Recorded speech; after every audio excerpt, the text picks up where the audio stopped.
Hai kalian siswa SMK kelas 12. Kita belajar matematika di bab pertama itu ada peluang kejadian. Nah, di sini ada peluang saja. Yang pertama akan dijelaskan tentang kaidah pencacahan dan yang kedua akan dijelaskan pengisian tempat yang tersedia atau kosong. Sebelum saya ke materi kedua ini, saya akan bahas dulu apa itu peluang. Nah, peluang adalah apa ya? Apa itu peluang? Peluang misalkan seperti ini. Si A akan melamar ke 3 perusahaan. Di sini ada perusahaan satu, ada perusahaan kedua, dan ada perusahaan ketiga. Si A boleh melamar ke 3 perusahaan tersebut. Bisa ke 1, kedua, ketiga.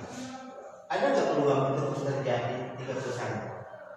Jawabannya pasti ada ya.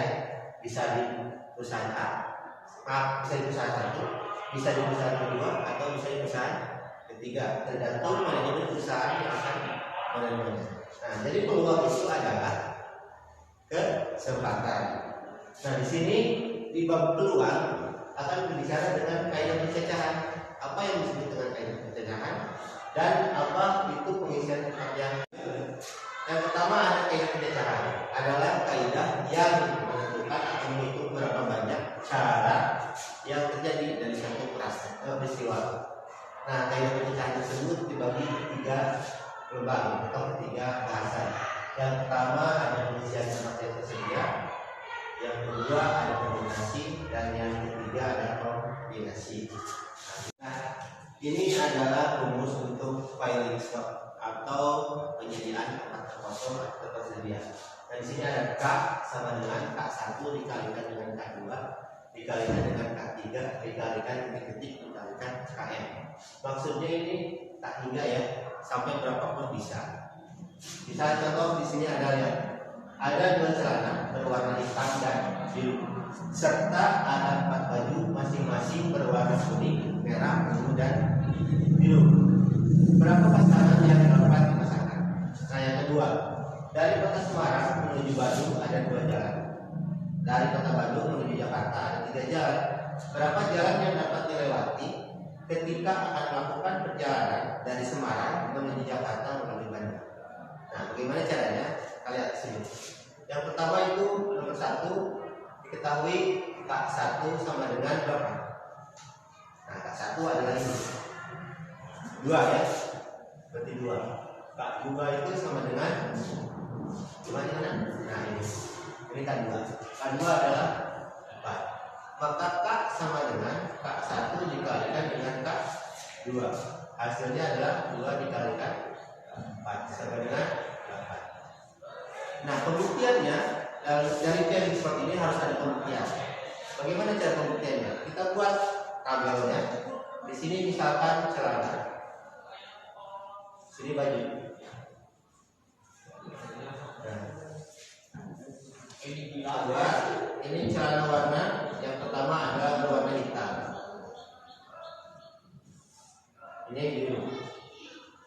Sini baju, bajunya berwarna apa? Kita singkat saja. Yang pertama misalkan kuning, ada merah, ada ungu, dan ada biru. Nah, bagaimana cara memasangkannya? Misalkan celana hitam bisa digabungkan dengan baju warna apa ini? Kuning. Bisa nggak kira-kira? Bisa ya? Asal jangan celana dengan celana, itu baru tidak dipasangkan atau tidak bisa dipasangkan. Kalau celana dengan baju warnanya apapun bisa dipasangkan. Nah, misalkan di sini ada hitam dengan kuning. Yang kedua ada hitam dengan merah. Ada hitam dengan ungu. Ada hitam dengan biru. Yang kedua, celana yang kedua adalah warna biru bisa dipasangkan dengan baju warna kuning. Berarti biru dengan kuning. Biru dengan merah. Biru dengan ungu. Dan yang terakhir adalah biru dengan biru. Bisa nggak kira-kira baju biru, celana biru dipasangkan? Bisa ya, asal celana dengan celana. Asalkan baju dengan celana, bukan baju dengan baju atau celana dengan celana. Nah, kita hitung jumlahnya, ini ada berapa? 1, 2, 3, 4, 5, 6, 7, 8. Sesuai ya. Jadi jawabannya ada 8. Seperti ini. Untuk cara yang kedua masih dengan soal nomor 1. Cara yang kedua itu cara dengan tanda panah. Misalkan di sini ada celana. Yang pertama celana berwarna hitam. Di sini celana berwarna biru. Kita gabungkan dengan warna. Nah, yang pertama itu ada warna apa? Misalkan bajunya berwarna kuning. Yang kedua warna bajunya adalah warna merah. Yang ketiga warna bajunya adalah warna ungu. Dan yang keempat warna bajunya adalah warna biru. Nah, untuk celana biru kita gabungkan juga yang pertama dengan kuning, yang kedua dengan merah, ketiga dengan ungu, dan keempat dengan biru. Ini kita hitung 1, 2, 3, 4, 5, 6, 7, 8. Pembuktiannya adalah 8 pasangan. Oke, ngerti? Next, ini ada soal nomor 2. Soal kedua, dari kota Semarang menuju Bandung ada 2 jalan. Dari kota Bandung menuju Jakarta ada 3 jalan. Berapa jalan yang dapat dilalui ketika kita akan bepergian dari Semarang menuju Jakarta tapi melewati Bandung? Bagaimana caranya? Rumusnya sama. K sama dengan K1 dikalikan dengan K2. Di mana K1 itu jalan pertama. Jalan pertama itu ada berapa jalan? Nah, ini lihat. Dari kota Bandung menuju Jakarta ada 3 jalan. Sorry, dari kota Semarang menuju Bandung ada 2 jalan. Jadi K yang pertama itu 2. K yang kedua ada 3 jalan. Sama dengan 3. Maka K sama dengan K1 dikalikan K2. Sama dengan 2 dikalikan 3. Hasilnya adalah 6. Dari mana 6? Pembuktiannya seperti apa? Tapi secara logika, dari kota Semarang menuju Bandung 2 jalan. Nah, di sini dari Bandung menuju Jakarta ada 3 jalan. Logika kita pasti bermainnya 2 ditambah 3 saja. 2 ditambah 3 sama dengan 5 jalan. Benar enggak? Coba dipikir. Dari Bandung ada 2 jalan.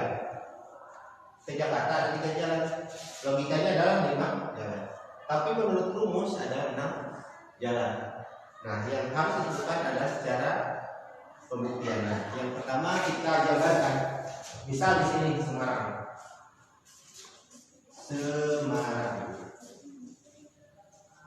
Ini Semarang. Ini Bandung. Dan ini Jakarta. Kalau tidak dijabarkan, maka logikanya tidak akan bermain. Pasti jawabannya 5 kalau bicara logika. Yang pertama, Semarang ke Bandung ada 2 jalan. Misalkan.